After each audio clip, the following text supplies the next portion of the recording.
অনেক জল্পনা কল্পনা শেষ করে অবশেষে যে বন্দর ট্রাক মালিক সমিতির নির্বাচন হতে যাচ্ছে।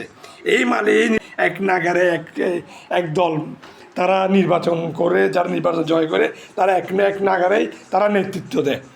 এরপরে তারা 5 আগস্টে নির্বাচন হতে যাচ্ছে, নতুনভাবে নির্বাচন।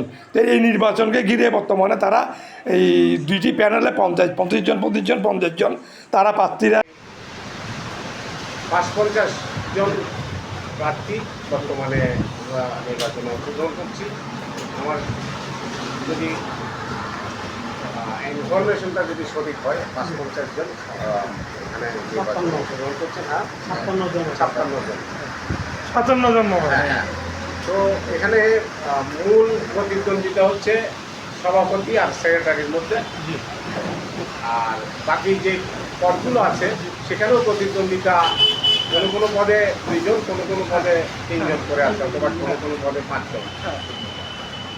তো যেই নির্বাচনটি হতে যাচ্ছে দীর্ঘ 12 বছর কোনো এক পক্ষের হয়তো উদাসীনতার কারণে আমরা জায়গায় যাতে কোনো ধরনের কোনো সহিংসতা, অনিয়ম, দুর্নীতি কোনো কিছু যেন না থাকে, আমরা মালিকদেরকে সেদিকে আহ্বান করব।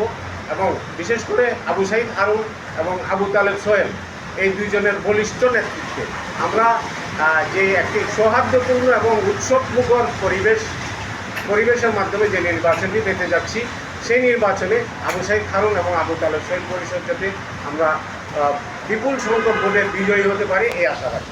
ধন্যবাদ। আপনি একটু বলেন মতামতটা বলেন। বিসমিল্লাহির রহমানির রহিম।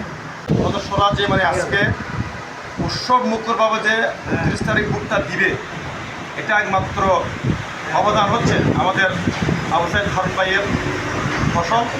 উনি অনেক ত্যাগ স্বীকার করে, অনেক আন্দোলনের মাধ্যমে যে আজকে এই নির্বাচনটা হচ্ছে।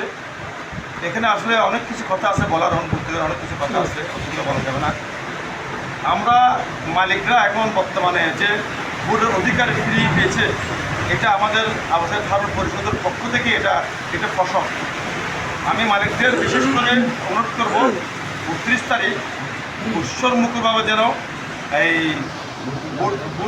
ভোট দিতে এসে আমাদের পরিষদকে আবু সাঈদ হারুন, আবু তালেব সোহেল পরিষদকে আবু তালেব সোহেল পরিষদ থেকে বলছি, আমাদেরকে 29 তারিখ আপনাদের দোয়া কামনা করছি এবং আপনাদের ভোট কামনা করছি। আপনারা সবাই দোয়া করে ভোট দেবেন, আমাদেরকে বন্ধুদেরকে আপনারা দোয়া নেবেন এবং আমাদের আবু সাঈদ হারুন এবং আবু তালেব সোহেল পরিষদের আমি সদস্য কল্যাণ সম্পাদক পদে নির্বাচন করতেছি। আপনারা যদি আমাদেরকে নির্বাচিত করে এই সংগঠনে নিয়ে যান, আপনাদের জন্য অনেক কিছু করে, অনেক কাজ করার জন্য অনেক প্রত্যাশা রইল, অনেক কাজ করব আপনাদের জন্য। কাজ যদি করতে না পারি, আমরা 3 বছর আপনারা আমাদেরকে সময় দিবেন। 3 বছরের পরে আমরা যদি কাজ করতে না পারি, আপনাদের সামনে জীবনেও ইলেকশনের ব্যাপারে যাব না।